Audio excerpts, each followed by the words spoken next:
the hell was that? It sounded like a plane crash. Somebody hit the World Trade Center or the... It's a trade center. The World Trade Center.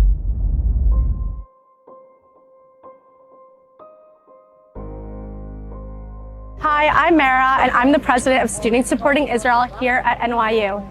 Today, we stand in Washington Square Park in New York City to commemorate those we lost on 9/11 and to promote the fight against terrorism. During the 9/11 campaign, members of SSI give out hundreds of flags, create displays and memorials honoring 9/11.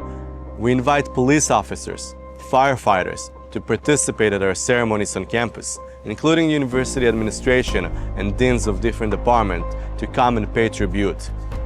9/11 is something that hits pretty personal to me, just because I had a relative who is a survivor of the attack.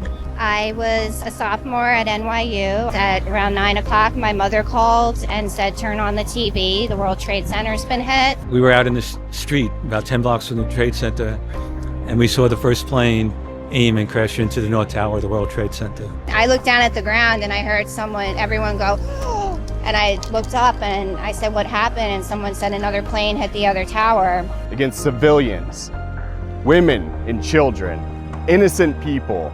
And even though this is our job, going to fires, I could tell you every firefighter, every paramedic, every police officer, every responder looked at the burning towers and knew they were going to the most dangerous fire of their lives. My dad was working in the city, and he came home covered in dust.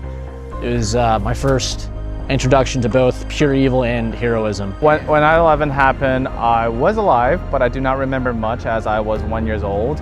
The traditional college age for students were either too young or not born yet when 9/11 happened. It's so difficult, because when you don't go through a tragedy, but you relive it every single year, you'll never feel the same way as those that went through it. Them seeing the towers come down, the second plane hit, running down the stairwells, being carried down by our brave men and women from the NYPD and the FDNY.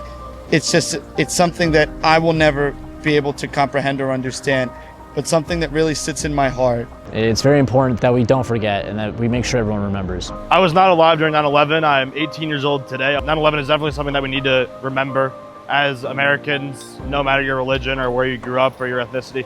It's amazing that we are still able, 24 years later, a generation removed, we still have people that are willing to come out here and not forget and remember. When students walk around the campus and they see that SSI is the organization that cares about it, cares about American and Israeli shared values, cared about what we stand for and what we believe in, because it doesn't matter if you're being attacked by Hamas or by Al-Qaeda, people understand the bond and understand the importance of standing together strong on American college campuses in one of the hardest moments. As SSI, we want to focus on good things, but we also don't want to ignore the challenging times. And by hosting 9/11 memorials, a campaign that we were hosting for over a decade now, we're able to bring those shared values to the table together and showing the university community or the larger community outside of campus that we care and that we will never forget.